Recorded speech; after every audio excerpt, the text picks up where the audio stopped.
The year is 1996. It is high summer in the English countryside, and Albus Dumbledore is walking alone down a lane he has not walked for 50 years. He knows where it leads. He has always known. He told himself, for 5 decades, that he would not go there. Tonight, without quite deciding to, he has turned onto it anyway. This is what happened in the hours that followed. This is what Albus Dumbledore thought and felt and chose and lost on the night his hand turned black. Close your eyes if you like. You are quite safe here. There is nothing here but the story, and the story has been waiting a very long time to be told. I am not certain, even now, when the decision was made. I have been a careful man for most of my life. Careful in the way that men who have been reckless in their youth sometimes become careful, not out of timidity, but out of the very specific knowledge of what recklessness costs. I know what it costs. I learned it at 17, in a garden in Godric's Hollow, on an August evening not entirely unlike this one. But tonight, I am walking down the lane toward the gaunt shack, and I have not decided to do this. And yet here I am, and my feet have known for longer than my mind that I was coming here. The hedgerows on either side of the lane are heavy with late summer growth, dog roses and elder, and the long swaying heads of grasses I do not know the names of. The light is the particular gold that comes only to evenings in July, low and thick and full of motes. A wood pigeon calls somewhere in the fields to my left. I have walked a great many roads in my life, through forests and mountain passes and the narrow back streets of foreign cities at strange hours, and very few of them have felt as long as this one. The shack is at the end of it. I can smell it before I see it. There is a particular scent that comes from buildings which have been abandoned for a very long time, a cold sweetness underneath the general smell of damp and wood and decay, something older underneath the ordinary rot. I have smelled it before, in other places where old magic has been practiced and then left to stand, undisturbed, for generations. It is the smell of spells that have outlasted the people who cast them. The gate is gone. There is only a gap in the overgrown hedge, and beyond it, the shack itself, leaning slightly to the left, as if it has spent so many decades hunched against the wind that it has forgotten how to stand straight. The garden, such as it ever was, has returned entirely to wildness. Nettles waist-high, a tangle of bramble across what might once have been a path, a roof tile that has slid down and lodged in the guttering, crusted with moss. As if it has been there so long, it has become part of the structure. I stand at the gap in the hedge for a moment. I have told myself, in the comfortable distance of 50 years, that I came here tonight as part of my investigations, that I am here in my capacity as a man who has spent this past year hunting fragments of a broken soul, that this is necessary, that it is work. That is true as far as it goes, but there is another reason, and I have known it for a long time, and I am an old man who has survived precisely this long by being honest with himself in the moments that matter. I know what is inside this house, not from investigation, not from deduction. I have known since the summer of my 18th year, when a boy with pale eyes and a cleverness that matched my own showed me a drawing in a borrowed book and talked to me for hours about the 3 objects that together would make a master of death. I believed him then. I had the arrogance at 18 to believe that I was exactly the kind of person who could master death and wield that mastery wisely and change the world with it for the better. I believed we both were. It took me one summer to believe it, and one evening in a garden to understand what I had been willing to trade for it, and 60 years to find myself standing here, in the nettles and the fading golden light, with the weight of all of that still on me. The ring is inside. I know it the way I know many things I have never been told, the specific pressure of very old magic against some sense that has no name. I have felt it since I turned onto this lane. It is in there, in the rubble and the settled dark, and it is the resurrection stone, and I should destroy it quickly and be gone. I push through the nettles. They sting my wrists above the gloves. I note this absently. The door to the shack is not locked. There is no door now, only the dark rectangle of the doorway where a door once hung, and I step through it. And my eyes adjust, and I look around. There is very little left of the Gaunt family in this room. A table, the ruin of a chair, a fireplace filled with bird nests and the grey residue of fires that went cold a generation ago. Morfin Gaunt lived here alone for years after his father's death, practicing his crude hexes on the passers-by, speaking only parcel tongue, tending a hatred that had curdled across generations into something almost impersonal. He had the ring when they arrested him. He carried it to his cell in Azkaban, and when he died there, having confessed to murders he did not commit, the ring returned here, to this room, to this fireplace. It always returns. I see it on the floor, half buried in ash and debris. It is a plain ring, gold, or what was gold once, now darkened with age and use. A black stone set in it, faceted and old, catching what little light comes through the single grimy window. Utterly unremarkable. The kind of thing you might find at the bottom of a box of effects from a house clearance and not look at twice. I crouch down in front of it. The curse on it is very old and very well made. I can perceive the edges of it from here, the way you can sometimes perceive the edges of something at the periphery of vision that disappears when you turn to look directly. Voldemort was 17 when he made this Horcrux. He was always exceptional. The curse is designed not to deter but to destroy. It does not push back when you approach. It waits. It allows you to pick up the ring. It allows you to put it on. It begins its work only when the stone is seated against the finger. I sit with that knowledge for a long moment. There is a small bird moving somewhere in the chimney above me. I can hear it. The golden light has entirely left the room now. The sun has dipped behind the hills to the west, and what comes through the window is the softer grey-blue of summer dusk. In an hour it will be full dark. I should take the ring carefully, without contact, with a containment charm, and bring it back to Hogwarts, and place it in one of the cases in my office that are designed for exactly this kind of object, and do the work of destroying it over several deliberate weeks. That is what I should do. I know the procedure. I designed much of the procedure. I look at the stone. The Peveril crest is engraved on the inner band. 3 objects, a wand, a stone, a cloak. I drew that crest in the margins of my own notebooks at 18, over and over across a long summer, while Gellert sat across the table from me and talked about what we would do when we had found all 3. He had such certainty. I loved him for it, among other things. The certainty that the world could be remade, that death was a problem to be solved, rather than a fact to be accepted. That the right minds, wielding the right tools, could reach back through time and correct the things that could not be corrected any other way. I know what the stone does.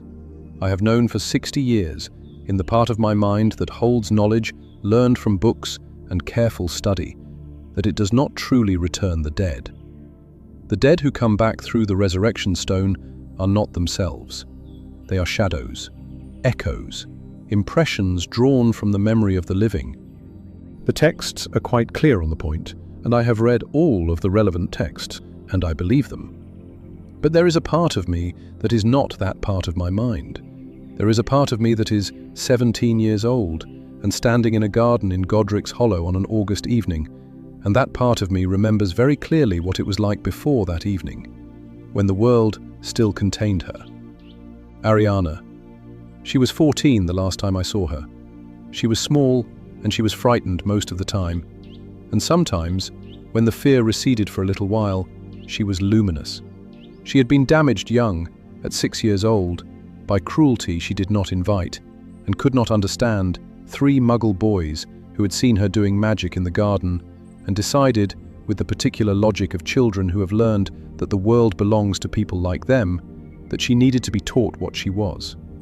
What she was, in their account, was something to be afraid of, something to be punished for existing. She never did magic the same way after that.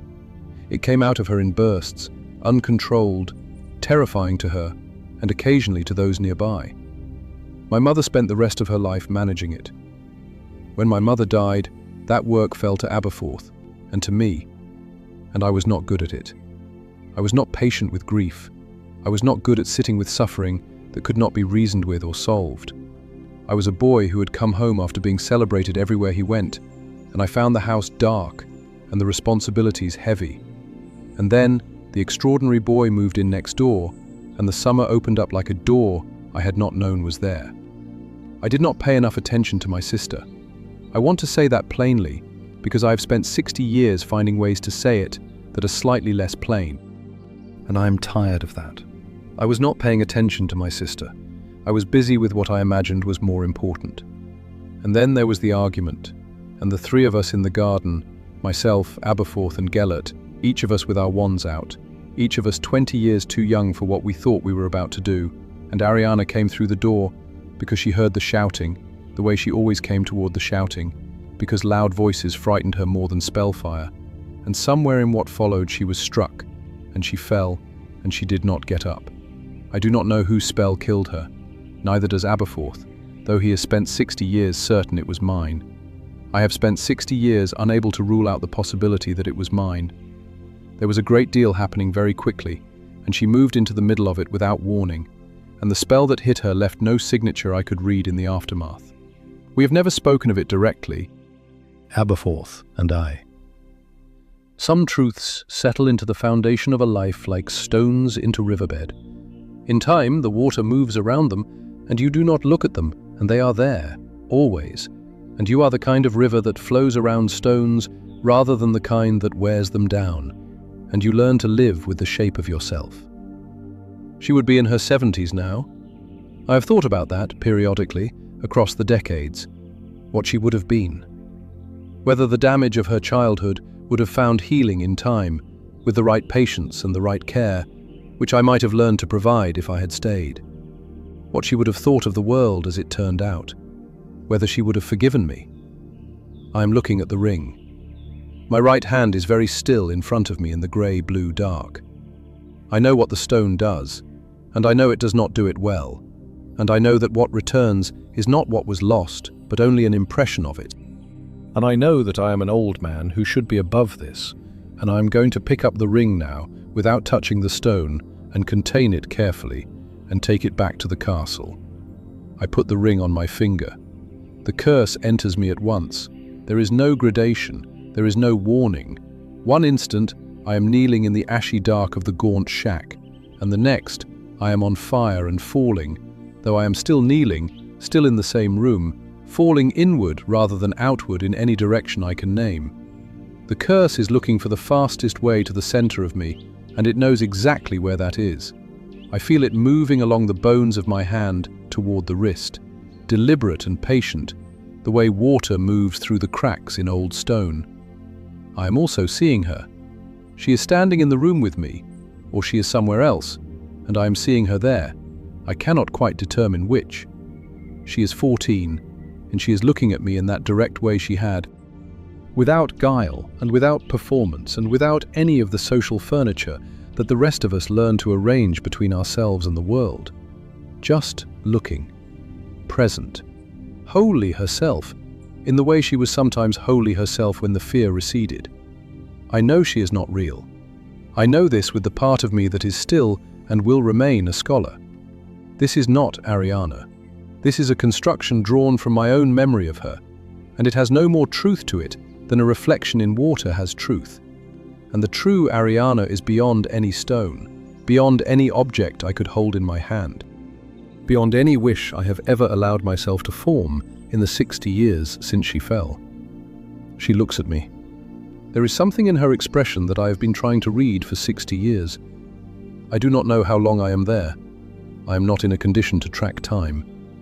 What I know is that at some point I am lying on the cold floor of the shack, and it is fully dark, and my right hand is extended in front of me, and I am looking at it in the way you look at something that belongs to someone else. The blackness has spread from the ring finger to cover the whole hand to the wrist. It is not precisely pain. Pain is something that points at its source and demands your attention and can be addressed. This is something that has made itself at home in the architecture of the hand, something that has no intention of leaving without a great deal of persuasion. The ring is on the floor beside me. The stone in it is cracked cleanly across the face. I destroyed the Horcrux. I know this the way I know things that happened in a state I cannot fully account for. Not from memory, but from the specific absence that follows the breaking of a very dark object. Somewhere in the interval I cannot reconstruct, I used the sword. I carry the sword always, for exactly this kind of work. And the piece of Tom Riddle's soul that had been sealed inside the stone for 50 years left the world. The ring is empty now. The stone is cracked. The Horcrux is gone. The curse is not gone. I lie there on the stone floor for a little while and think about Severus Snape. There is a great deal of complexity in that relationship, and most of it is mine. I recruited him 17 years ago under circumstances that required him to give me more than I had any right to ask. I have required a great deal of him since. The conversation I am going to need to have with him tonight will require something further. Not just his skill, which is considerable, but his willingness to engage with what my blackened hand means for everything we have planned. For Harry, for the timing of things, for what I will and will not be able to do in the months ahead. He will not make it easy. He is not a man who makes things easy. That is, in fact, precisely why I trust him. I get up from the floor of the gaunt shack. My legs are steady enough. The ring I place in my left hand, the cracked black stone in its aged gold setting, and I hold it and look at it for a moment in the dark before placing it inside my robes. I will put it in the snitch eventually. That understanding will come later, will arrive fully formed one evening in my office as I think about what Harry will need at the end of everything. But the beginning of it is here, in this room, in the thought that the stone should be findable at the right moment for the right reason. Not for my reason, for a braver one. He will be able to use it for something I was not able to use it for. He will be able to say goodbye. I could not say goodbye. I put on the ring because I could not say goodbye, and that is the plain account of it, and I have made my peace with the plainness. The evening air outside the shack is cool and smells of damp hedgerow and the turned earth of the fields and something green and ordinary. I pull my sleeve carefully over my right hand. The blackness has reached the wrist, and I do not believe it will stop there without intervention. I have, I think, until I reach the castle before it becomes urgent, perhaps a little longer. I have a great deal to do. The school year will begin in 6 weeks. Harry will need careful, patient preparation for what is coming. There are arrangements to be made for the eventualities ahead, and the most likely eventuality requires more preparation than any other. And I have been putting off the final decisions about it because some final decisions are easier to approach if you approach them slowly. I will not be able to approach them slowly any longer. My hand has made certain of that. I begin to walk back down the lane. The wood pigeon is still calling in the field somewhere to my left. It is too dark now to see the hedgerows properly, only the pale strip of the path and the black shapes of the trees against a sky that still holds some light in the west. My hand does not hurt, precisely. It will hurt later, at intervals, when the curse tests the edges of whatever Severus is able to build around it. He will do his best, and his best is the best I know of, and it will buy me time enough for what needs doing. Time enough for Harry. That is all I require, not decades. Not a long view of a life still unfolding, with its ordinary pleasures and its ordinary losses. Just enough time to do what needs to be done. To make sure he knows what he needs to know, and does not know what he must not know yet. To see him to the threshold of the door he will need to walk through alone, and to make sure that when he reaches it, he is ready. I chose tonight. That is the simple account of what happened in the gaunt shack.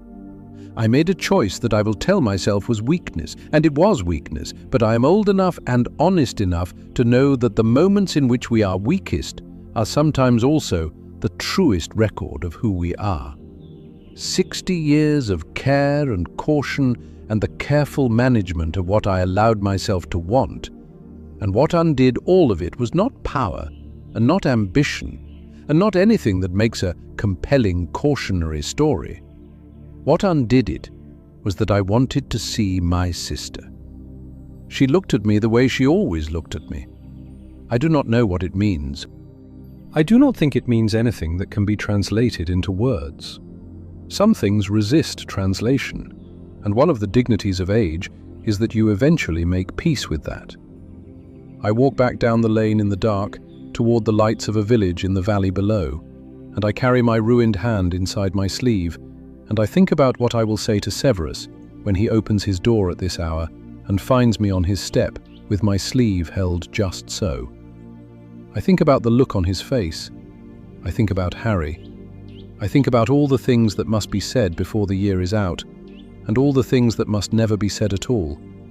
And very occasionally, in the spaces between these thoughts, I think about the expression on the face of a girl who stood in a ruined room in the dark and looked at me without judgment. It is a long walk down.